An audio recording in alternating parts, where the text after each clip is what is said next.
Good afternoon, folks. Welcome back to the Food for the Faithful channel with me, Bill Reimer, your reluctant prophet. It's amazing the protests that are going on in Europe. So I begin today's session with an Instagram post of protests, I believe, in Germany. And it's quite remarkable that Germans are in such an uproar, but they're fed up with the elite coming after the tractors, the use of diesel fuel, basically food production. So I've posted a link in the blog to that Instagram post. Please watch it. Terrible music in the background, but it's worth seeing, and it's the setup for today's episode. It was a dreadful choice of music, but perhaps fitting to express the growing revulsion and unwillingness among Westerners to accept the totalizing enterprise of the radical left elitists, whose ideological possession is the mongrel ideational offspring of Marx and Mussolini. Communism and fascism had an illegitimate bastard brat, and its name is woke climate and pandemic hysteria, created in the Malthusian delusional minds of the wealthiest and most powerful 1%, who detest their fellow man, yet find the need to engineer chaos under the false flag of sympathy for the dispossessed and care for the planet. We must be rid of them if we are ever to return to nation-states governed democratically by their own citizens, rather than controlled from abroad and infected by an immigrant population who loathe Western Christian values. Due to the machinations of the 1%, every single godly principle upon which limited constitutional government rests is being murdered by social collectivism. I have been warning about this for a decade. Both my YouTube channel and my blog channel are proof that I'm not exaggerating. I have been warning others for a decade of the dangers posed by the ideological possession, which is the false, godless doctrine of our age. Moreover, I have described exactly how, why, and by whom the erosion of democracy would happen. I have been mischaracterized for trying to warn you, particularly by those in the roots music scene who once loathed the man, but now sing his praises. Those who once defined themselves as individualistic have become champions at the forefront of the cultural revolution that is actually anti-cultural to its core. So be it. If you didn't yearn for liberty enough to fight for it, you don't deserve to be free. In fact, one of their company, an old friend of mine, a man holding many Canadian and American music awards, which include 23 Maple Blues awards, 2 Indie awards, 1 USA Blues Music Award, and 2 Juno awards, and that list is by no means complete, once asked me, what would you do with more freedom? Seriously, the real question is this: what will the entire Western world do when it finally succumbs to the totalizing enterprise of the radical left elite? An elite who believe that the planet is one enormous zero-sum game, such that humanity must be orchestrated by them like players in a globalist game of Monopoly, a game where the elite intend to hold all the assets so they don't suffer along with the rest of us. Yet, in our last conversation with the award-winning artist in question, he stated that he was good with whatever the outcome will be. Enough of the music scene. It depresses me to the point where I can hardly listen to something I once dearly loved. I can no longer associate with people who love their oppression, not because I have rejected them, but because they want nothing further to do with me. So I'm going to read from a piece from the National Post, by an opinion piece by Terry Glavin, entitled "Democracy is Dying Around the Globe," published yesterday. And I begin from that article. Last week's election in Bangladesh was the first. November's election in the United States will be the last.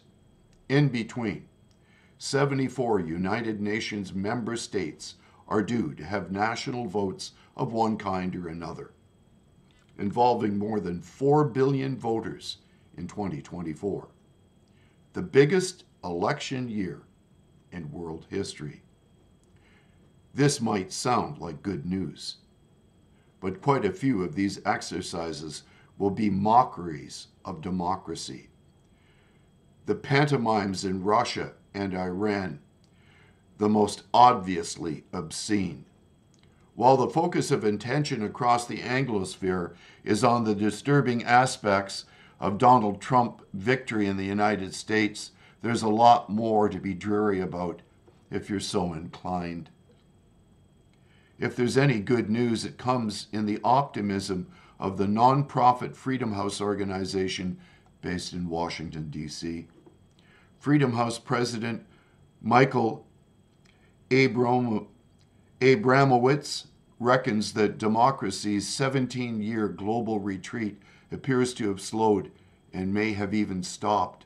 Abramowitz and Freedom House senior scholar emeritus Arch Puddington cite indicators from 2022 showing that the number of countries exhibiting declines in democratic health was nearly matched by countries showing improvement. But Larry Diamond, senior fellow in global democracy at Stanford University, says a closer look at the same data reveals a darker picture. When democracy's backsliding began in 2006, more than half the world's population lived in democracies. Today, it's down to 1 in 4 of us. Meanwhile, the Sweden-based Varieties of Democracies, VDEM Institute, armed with a much heftier database on 202 countries going back to 1789, and the contribution of more than 4,000 scholars and experts from 180 countries, paints a far more alarming portrait. VDEM's Democracy Report for 2023 calculates that things haven't been this bad since the days before the end of the Cold War. You'd have to go back to 1986 to replicate the state of affairs we're seeing in 2023. For the first time since the 1990s, the world's police states outnumber liberal democracies. The Democratic camp has been reduced to 32 member states, down from 44 as recently as 2009. While the autocracies in various orbits of the Beijing, Moscow, Tehran axis have grown to 33 from 22 over the past 14 years. And 2024 hasn't exactly begun auspiciously. Last week's election in Bangladesh was a mess. In the lead up to the vote that returned Prime Minister Sheikh Hasina to serve a 4th consecutive term and hold on to her status as the world's longest-serving female head of state, hundreds of opposition politicians were jailed. At least 16 people were killed, and opposition parties boycotted the vote altogether. Polling booths were set on fire on Sunday, and only 40% of the roughly 120 million voting-age Bangladeshis showed up to cast ballots. Next up is this coming weekend's presidential race in Taiwan, a vibrant liberal democracy that has withstood years of intimidation and bullying by Beijing. President Xi Jinping has presided in trade disruption and threats to invade the island, which the Chinese Communist Party regards as a breakaway province. In recent months, Beijing has sent a number of fighter jets into Taiwan's Air Defense Identification Zone in an effort to scare voters away from the governing Democratic Progressive Party, DPP, and into the arms of the obsequious Kuomintang Party. Recent polling suggests that the DPP's William Lai, successor to the popular President Tsai Ing-wen, has an edge over Kuomintang's Hu Yue, I believe that's how you pronounce it. I don't speak Mandarin, but it's likely to be a close race. Nearly 1 billion voting-age citizens of the world's most populous democracy go to the polls in April and May in a general election in India that appears almost certain to return Narendra Modi for a third 4-year term in the Prime Minister's office. The opposition Congress Party and its dynastic Gandhi family are foundering in the face of Modi's wealthy and powerful Bharatiya Janata Party, BJP, which has come to dominate national and regional politics in India. The BJP's successes are attributable to Modi's emphasis on Hindu nationalism and a populist pro-business ethos. Modi's more recent effort to secure the allegiance of India's backward castes and farmers with welfare subsidies has drawn them away from the secularist Congress Party. But Modi's dominance has also come at the expense of India's democratic legacy, perhaps especially India's tradition of a free press and a vibrant civil society. Religious minorities, especially Muslims, are routinely targets of officially sanctioned repression, and Delhi has resorted to counterterrorism laws to silence critics and marginalize political opponents, students, academics, and journalists. Across the Middle East, the flowering of the Arab Spring is a sad memory.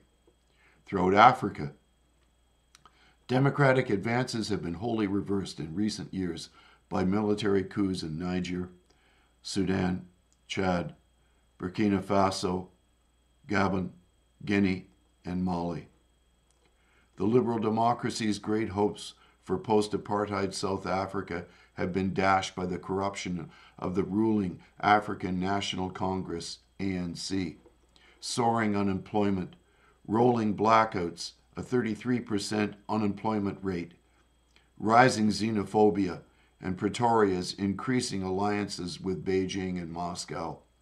The ANC has held power in South Africa since its first election in 1994.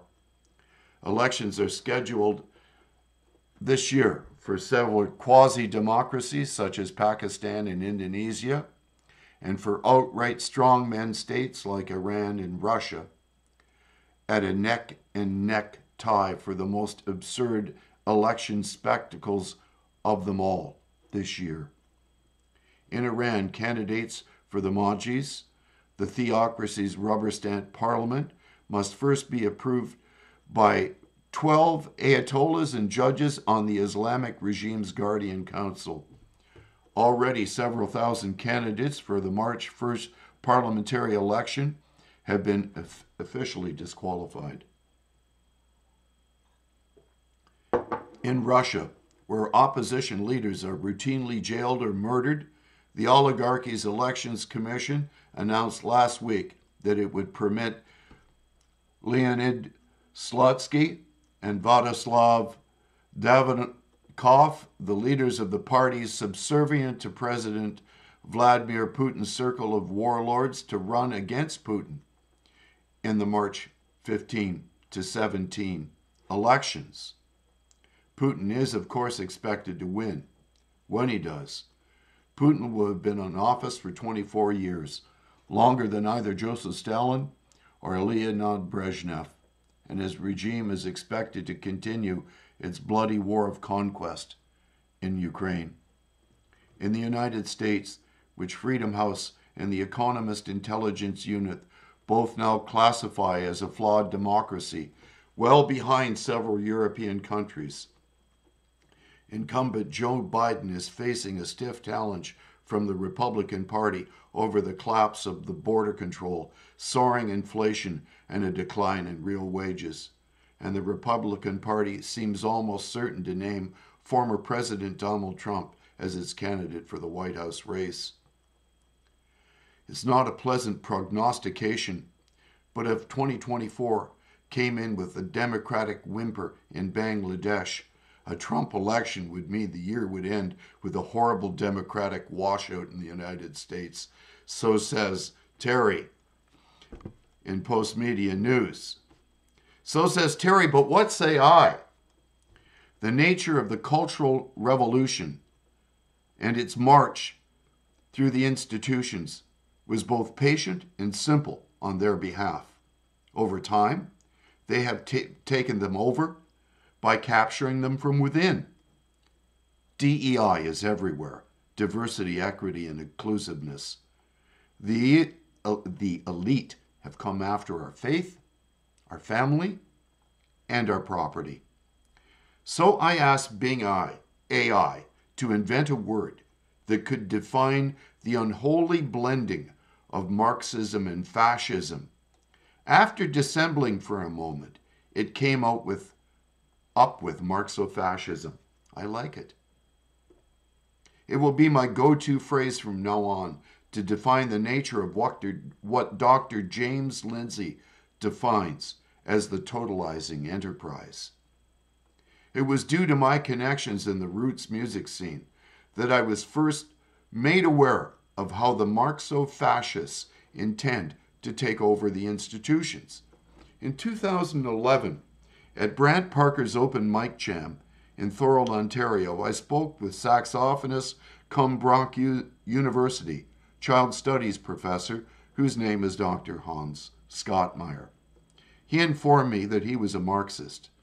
Being taken aback, I inquired, "Do you think there will be a full-blown violent Marxist revolution?" He replied, "We do not think so. We believe that over time we can march through all the institutions and capture them from within." Dr. Hans was merely echoing a plan put forth decades previously by the intellectuals from the Frankfurt School of Cultural Marxism. Obviously, their success is the reason democracy itself is in peril in the West. So as to that, here I must confess my own sin. I was so interested in music at the time of Hans' warning, I stored the information away but did nothing to counter. What I ought to have known was an attack on our very way of life through undermining our Christian values. It wasn't until I had moved to Norway and attended a language school that I encountered the reality of Hans' warning. Norway, indeed all of Scandinavia, are perfect examples of cultures completely under the sway of Marxofascism, to the point where if you challenge the commonly held narrative, you are deemed to be a threat to the social consensus. That, along with the spiritual renewal that came as a result of marrying a godly woman, caused me to become convinced that I had wandered far from what God would have me to do, namely to warn first the church and then society at large that Western culture is broadly built on Christian ideals, and if those foundational values are removed, the entire enterprise of responsible democracy under the rule of law will come crashing down like a house of cards. It took centuries for Christian ideals to influence our institutions more fully. Western values are based upon the belief that all are equal before God, yet unique. That, since we are created in God's image, that the individual is sacred and therefore must be treated with dignity. As an example, it took 1,300 years of the advancement of Christian values to finally create a nation with a constitution which recognized that rights do not come from the state, but are inherent and God-given. It then took yet another century to send that nation into a bloody conflict to rid it of the injustice of slavery, and yet another century beyond that to create a largely colorblind society. All these achievements are the direct outcome of applying Christian values to society and its governing institutions. I can say with some pride that in that regard Canada was slightly better off than the U.S., and that the first Lieutenant Governor of Upper Canada, John Graves Simcoe, sought to end slavery completely, but was prevented from doing so by the legislature he led. However, he did manage to pass the Act Against Slavery, which was an anti-slavery law passed on July the 9th, 1793, in the Second Legislative Session of Upper Canada, the colonial division of British North America that would eventually become Ontario. It banned the importation of slaves and mandated that children born henceforth to female slaves would be freed upon reaching the age of 25. This act was the first of its kind in the British Empire. Simcoe declared before the Legislative Assembly that slavery was an offense to Christ. Because of his godly efforts, my own hometown of St. Classrooms was for a time home to Harriet Tubman, and as a result became the northern terminus of the Underground Railroad. Those escaping bondage referred to Niagara as Beulah Land, a reference which found its context in Isaiah 62 verse 4, which speaks of the time when Israel will return from exile and once again return to the Lord. The verse applied to the land of Israel, and by extension the people of Israel. No longer will they call you deserted or name your land desolate, but you will be called Hephzibah and your land Beulah, for the Lord will take delight in you, and your land will be married. So need we wonder why the Marxofascists have taken over our sacred institutions which protect our faith, our families, and our property, when the people of God are no longer married to the land? When we have allowed godless, idolatrous interlopers to pollute Beulah land, the countries to bequeathed by God to Christianity?